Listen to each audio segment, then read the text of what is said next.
अस्सलाम वालेकुम। साक्षी खबर में आपका इस्तकबाल है और अब रुख करेंगे सुर्खियों का। वाइस जगन कल अनंतपुर के दौरे पर वस्ती देवीना प्रोग्राम के तहत माओं के खातों में रकम करेंगे मुंतकिल। नामपल्ली कोर्ट ने वाइस शर्मिला के लिए मशरूत जमानत की मंजूर, शाम तक जेल से होगी रिहाई। आने वाले इंतखाबात के लिए पार्टी केडर तैयार रहे, असेंबली उम्मीदवारों में तब्दीली का अवैसी ने दिया इशारा। वज़ीर-ए-आज़म मोदी ने तिरुवनंतपुरम में वंदे भारत ट्रेन का किया इफ्तिताह, कोची में वाटर मेट्रो का भी किया आगाज।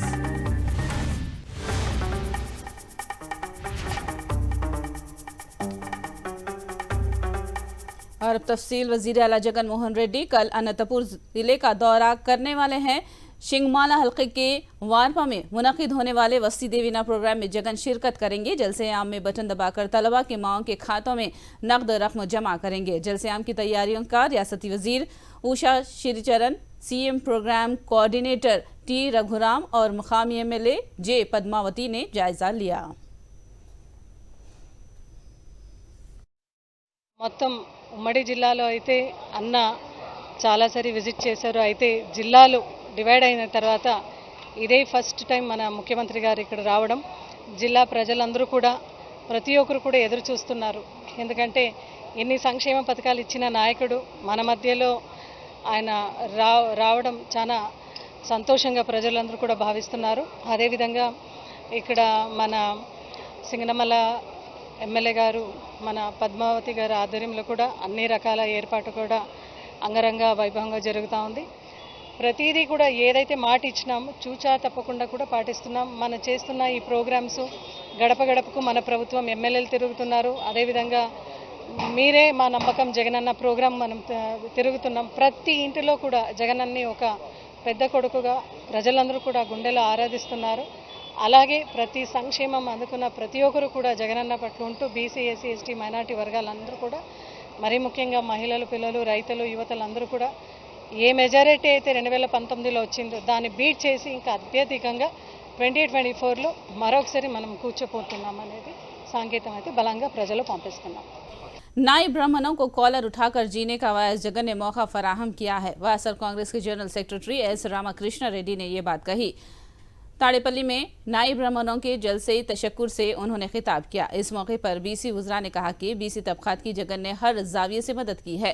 कायदी ने कहा कि बहुत जल्द नायब ब्राह्मणों को भी जल्द कानून साज इदारों में मौका फराहम करने का तयक़्क़ुन दिया।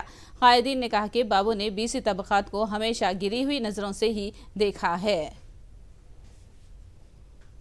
ప్రభుత్వంలో ఒక అవకాశం వచ్చిన తర్వాత ఆ ప్రభుత్వం తరపున పూర్తిగా వెల్ఫేర్ గవర్నమెంట్ అంటే ఎట్లుండాలనే దాన్ని 100కు 1000% తూచా తప్పకుండా అమలు చేసిన నాయకుడు, పాలకుడు ప్రభుత్వం ఏదైనా అంటే అది వైఎస్ఆర్సీపీ ప్రభుత్వం, జగన్మోహన్ రెడ్డి గారు. అది 4 ఏళ్లలో. యాక్చువల్గా అయితే ఇది ఒక 10 ఏళ్ళు పట్టాలి ఇది రావడానికి. ఇంతవరకు అవసరం కూడా లేదు. చంద్రబాబు నాయుడు గారి లెక్క ప్రకారం అయితే 40 ఏళ్ళైనా అవసరం లేదు. ఎందుకంటే ఎన్నికల సమయంలో ఏదో చెప్తాం, అయిపోయాక మళ్ళీ మన పని మనం చేసుకుంటాం. మనం ఏం సంపాదించుకున్నాం, మన వాళ్ళు ఏం సంపాదించుకున్నా చూస్తాం. మనకు సపోర్టింగ్ మీడియా ఏదైనా పెట్టుకుని దాని ద్వారా మీడియా ద్వారానే రాష్ట్రాన్ని కంట్రోల్ చేయొచ్చు, వీలైతే దేశాన్ని కూడా చేయొచ్చు. మళ్ళీ ఎన్నికలు వచ్చినప్పుడు ప్రజలను మభ్య పెడతాం, భ్రమంలో పెడతాం అనుకునే తత్వపు రాజకీయం అయితే 40 ఏళ్ళైనా లాగా. रवां महीने की 7 तारीख से तकरीबन 15,000 सेक्रेटरीट्स के हुदूद में तारीखी सर्वे मुकम्मल करने का AP असेंबली के डिप्टी स्पीकर के वीरभद्र स्वामी ने दावा किया है। हमारा भरोसा जगन के नाम से प्रोग्राम के तहत 7 लाख ग्रोहा, सार्थलू, सेक्रेटरीट कन्वीनर्स और अवामी नुमाइंदों ने अवाम तक रास्त पहुँचकर हुकूमत से मुतालिक राय दरियाफ्त की है। सर्वे में इंकशाफ किया कि इन 4 सालों में जगन हुकूमत अवाम का एतमाद जीतने में कामयाब रही। हल्के में 91,857 मकानात हैं, जिनमें से 71,407 मकानों का सर्वे मुकम्मल कर लिया गया है।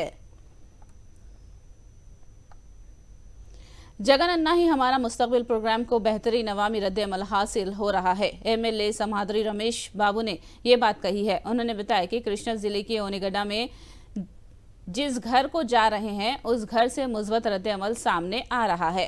उन्होंने बताया कि वजीर आला जगन की हुकूमत की तायद में 79 लाख से ज्यादा मिस कॉल्स वसूल हुए हैं। एमएलए ने दावा किया कि वजीर आला जगन को एक बार फिर वजीर आला बनाने के लिए अवाम कमर बस्ता हो चुके हैं।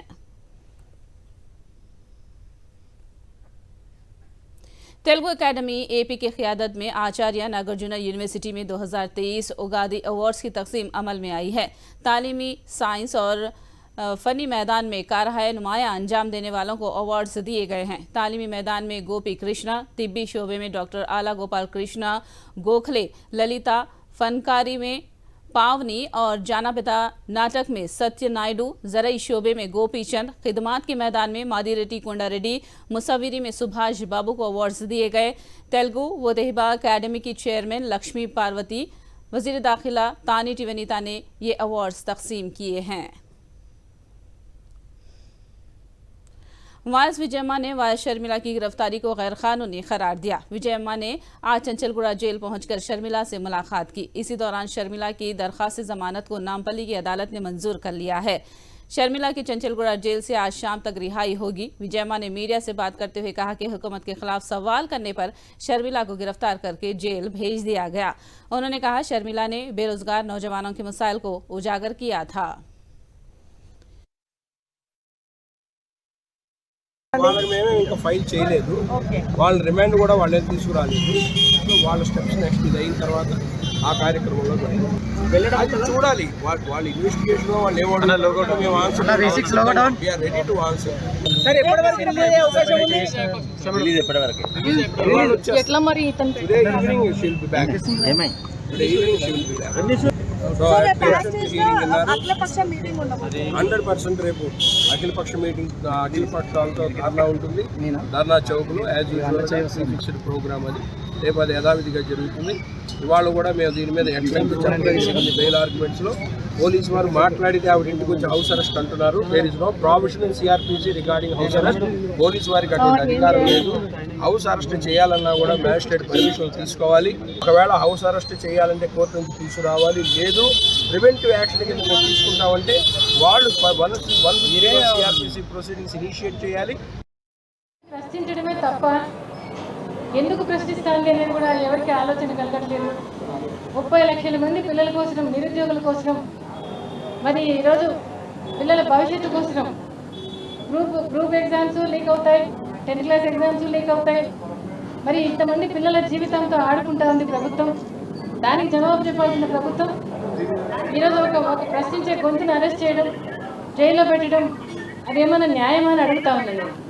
అదేమన్నా పద్ధతి అని అడుగుతా ఉన్నా. ప్రభుత్వానికి కూడా సొల్యూషన్ చెప్పాల్సిన ప్రభుత్వం, జాగ్రత్తలు చెప్పాల్సిన ప్రభుత్వం, ప్రజల గురించి ఆలోచించాల్సిన ప్రభుత్వం ప్రశ్నించే గొంతును ఈరోజు అరెస్ట్ చేసి జైల్లో పెట్టారు. ఎంతకాలం పెడతారు? ఎందుకు పెడతారు? ప్రజలే ప్రశ్నించే టైం తెచ్చుకోవద్దని మిమ్మల్ని అందరినీ కూడా కోరుతా ఉన్నా. పోలీసులను కోరుతా ఉన్నా, మీడియా వాళ్ళని కోరుతా ఉన్నా, ప్రభుత్వాన్ని కూడా కోరుతా ఉన్నా. ఈరోజు నోరు నొక్కేయచ్చు, ఈరోజు ఆపేయచ్చు.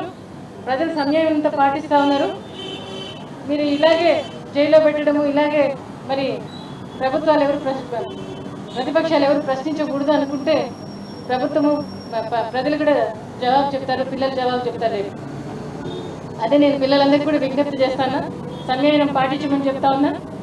బెయిల్ వస్తుందని నేను అనుకుంటా ఉన్నా. దేవుని దయ వల్ల బెయిల్ వస్తుంది. షర్మిలమ్మ మళ్ళీ మీ మధ్యలోకి వస్తుంది, మీకోసం పోరాటం చేస్తుందని పిల్లలందరికీ కానీ, నిరుద్యోగులందరికీ కానీ, తెలంగాణ ప్రజలందరికీ కూడా చేతులెత్తి మీ ద్వారా విన్నపం చేస్తాం. सदुद्दीन अवैसी ने मजलिस के कारकुनों को आने वाले तेलंगाना के असेंबली इलेक्शन के लिए मुतहरिक हो जाने की हिदायत दी है। उन्होंने कहा कि मजलिस के मौजूदा 7 असेंबली हलकों में जहां मजलिस के एमएलएज हैं, उन हलकों से उम्मीदवारों का ऐलान पार्टी करेगी। तेलंगाना में कितने हलकों में मजलिस मुकाबला करेगी, उसका ऐलान भी किया जाएगा।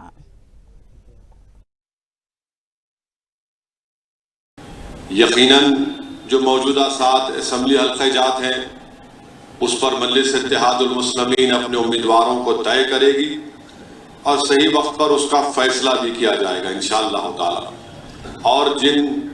और इससे हटकर कहां से खड़ा करना है या नहीं खड़ा करना है उसका भी फैसला होगा। मगर उसके लिए बहुत ज़रूरी है कि आप मजलिस की तंजीम को मजबूत करिए। हर बूथ पर आप अपनी मजलिस की इब्तदाई को बनाइए और मुझे अवामी तौर पर ज़्यादा आपको बोलने की ज़रूरत नहीं है कि कहाँ पर किस जगह पर हम अपने बूथ कमेटियों को की तश्कील दें। आप बेहतर जानते हैं कि जहाँ पर मजलिस को मजबूत हम कर सकते हैं और सिर्फ अगर ये समझा जाएगा कि हम इब्तदाई इसलिए बना रहे हैं कि यहाँ पर इलेक्शन लड़ा जाएगा, नहीं, ये फैसला जमात करेगी। मकसद ये है कि तेलंगाना में फ़िरका परस्त ताकतों को, फाशिस्ट ताकतों को, जो नफरत करते हैं हमारे भाईचारगी से और जो नफरत को आम करना चाहते हैं और मोहब्बत को ख़त्म करना चाहते हैं, ऐसी ताकतों को हमको शिकस्त देना है। कर्नाटक के असेंबली इलेक्शन में मजलिस सिर्फ 3 हलकों से मुकाबला कर रही है। असद अवैसी ने ईद मिलाद पार्टी से खिताब करते हुए ये बात बताई। हमारे जाने से भारत की जमहूरियत मजबूत होती, हमारे जाने से हमारी जमात मुस्तकबिल में और मजबूत होगी। हो सकता है कि वो मजबूती मैं अपनी जिंदगी में ना देखूं, हो सकता है कि आने वाली नस्ल उसका फायदा उठाए। हर काम अगर हम ये सोच के करेंगे कि मेरे को क्या फायदा हो रहा, तो फिर जीना किस लिए भाई? जीना मकसद वो है जो आप आने वाली नस्ल को जो मसाइब और मुश्किलात आप और हम देख रहे हैं उनको ना पहुंचे। इसीलिए हमको तैयारी करना है, इसीलिए आप तमाम को मिलकर आगे बढ़ना है। मैं फिर से आप तमाम को ईद की पुरखुलूस मुबारकबाद देता हूं और इंशाअल्लाह ताला कर्नाटका में 3 असेंबली हल्के जात पर मजलिस अपने उम्मीदवारों की खड़ा किया है। झुबली ईस्ट है और हमारे बीजापुर के पास एक है बसवा नाम है, कौन सा वहां पर है, और तीसरा जमखंडी में एक हमारे ताईदी उम्मीदवार है। इन जगहों पर मजलिस के जिम्मेदारों की टीम बनाई गई है। अगर आप में से कोई अपना वक्त निकाल कर जाना चाहते तो बता दीजिए नजीर साहब को, मगर जाकर आपको वहां पर थोड़ा मेहनत करना पड़ेगा। बहरहाल कोशिश करेंगे, अमन को मजबूत रखिए। बीआरएस लीडर डॉक्टर श्रवण ने तेलंगाना में 4% मुस्लिम रिजर्वेशन का दिफा किया। उन्होंने अमित शाह के मुस्लिम रिजर्वेशन के बयान की मजम्मत की और बीजेपी हुकूमत की नाकामियों को उजागर किया। Backlog vacancies are vacant in the government of India and central universities, central institutions, public sector undertakings. Why are you not filling? There is no some BC ministry in the government of India, but you have the audacity to come and then make such kind of dubious statement. Even that 4% reservation that is given in Telangana for the Muslims, that's going to 14 very, very poor castes. Hajjam, Dobi, you know, very दूधेकुला, खाने के लिए उनके पास पैसे नहीं है, रोजगारी नहीं है उन लोगों को। वैसे कम्युनिटीज को अगर 4% रिजर्वेशन देना है, अगर आपको बीसीस पे हमदर्द है, अगर रिजर्वेशन का परसेंटेज बढ़ाना है तो कास्ट सेंसस कर दो, engage the supreme court, make sure that 50% upper cap imposed by the Supreme Court is removed. All that you have to do is to do the caste census. You are not doing it, and then you are shedding the crocodile tears as if you are the messiah for the backward classes. Dubious. Absolutely malicious. Telangana बरखी artisans मुलाजमीन ने हड़ताल शुरू कर दी है। PRS में इजाफा समेत तनख्वाहों में इजाफे का मुतालबा करते हुए एहतजाज की राह अपनाई है। बरखी कंपनियों की धमकियों के बाद भी हड़ताल करने का फैसला किया है। हड़ताल की कॉल के तनाजुर में हैदराबाद मिंट कंपाउंड में पुलिस का भारी बंदोबस्त किया गया है। मिंट कंपाउंड में दाखिल होने वाली गाड़ियों की बारीक बीनी से तलाशी ली जा रही है। तेलंगाना में 10वीं जमात के इम्तिहानी पर्चे बाजार में दस्तयाब हो रहे हैं। टीपीसीसी सदर रेवंत रेड्डी ने ये बात कही। खम्मम में कांग्रेस की क़यादत में मुनाकिदा बेरोजगारी एहतजाजी रैली में रेवंत रेड्डी ने शिरकत की। उन्होंने टीएसपीएससी पर्चों के अफशां के मामले में भी हुकूमत पर शदीद तनकीद की। रेवंत रेड्डी ने कहा कि केटीआर को बरतरफ करने का मुतालबा करने पर जांच एजेंसी के जरिए नोटिसें दी जाती हैं।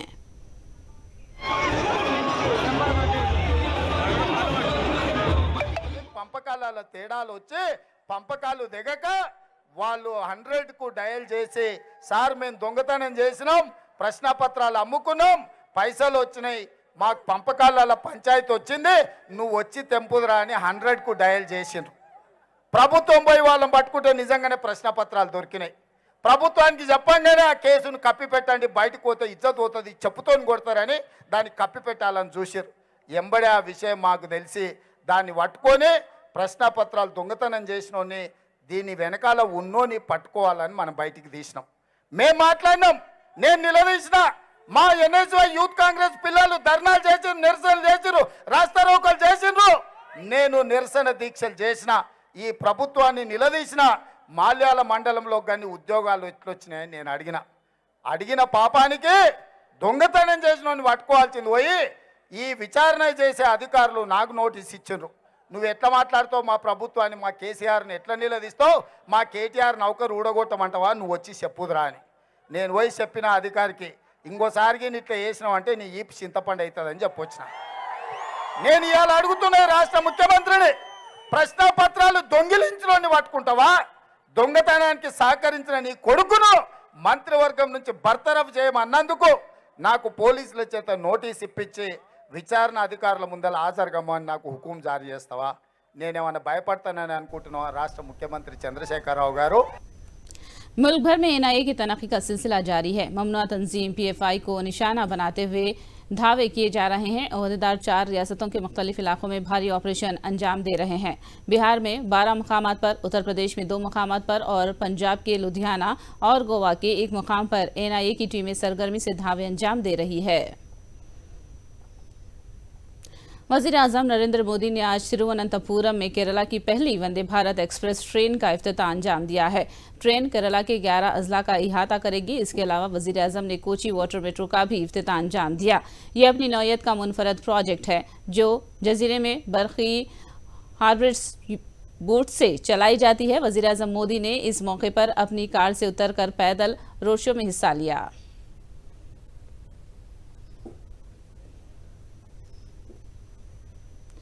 कर्नाटक के असेंबली इलेक्शन के लिए 2613 उम्मीदवार अपनी किस्मत आजमाएंगे। पर्चे नामजदगी वापस लेने की आखिरी तारीख गुजरने के बाद इलेक्शन कमीशन ने तफसीलात बताई है। बीजेपी ने तमाम 224 हलकों में उम्मीदवार खड़े किए हैं।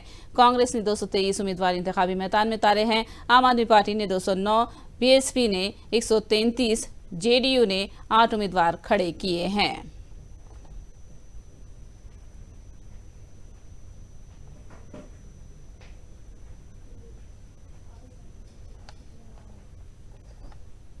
रेसलिंग फेडरेशन ऑफ इंडिया के सदर ब्रिजभूषण के खिलाफ एफआईआर दर्ज करने की मांग करते हुए दायर करदा अर्जी को सुप्रीम कोर्ट ने कबूल कर लिया है और दिल्ली हुकूमत और दिल्ली पुलिस को जुमा तक हलफनामा दाखिल करने की हिदायत दी है।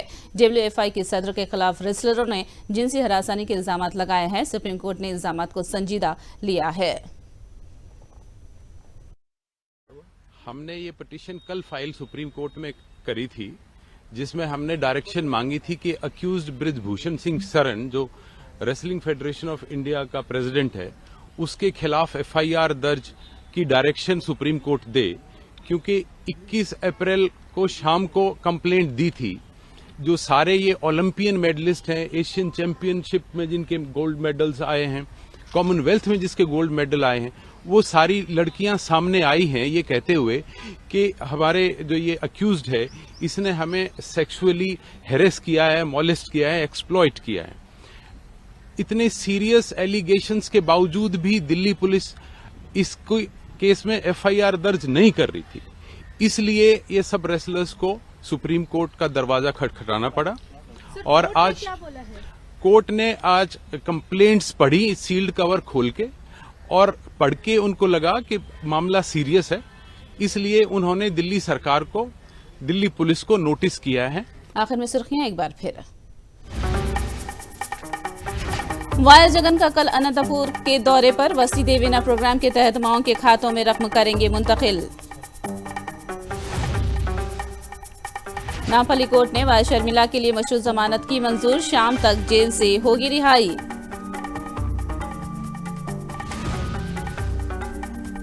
आने वाले इंतखाबात के लिए पार्टी के डर तैयार रहे, असेंबली उम्मीदवारों में तब्दीली का अवैसी ने दिया इशारा। वजीर आजम नरेंद्र मोदी ने तिरुवनंतपुरम में वंदे भारत ट्रेन का किया इफ्तिताह, कोची में वाटर मेट्रो का भी किया आगाज। साक्षी खबर में फिलहाल इतना ही। साक्षी टीवी पर खबरों का सिलसिला जारी रहेगा।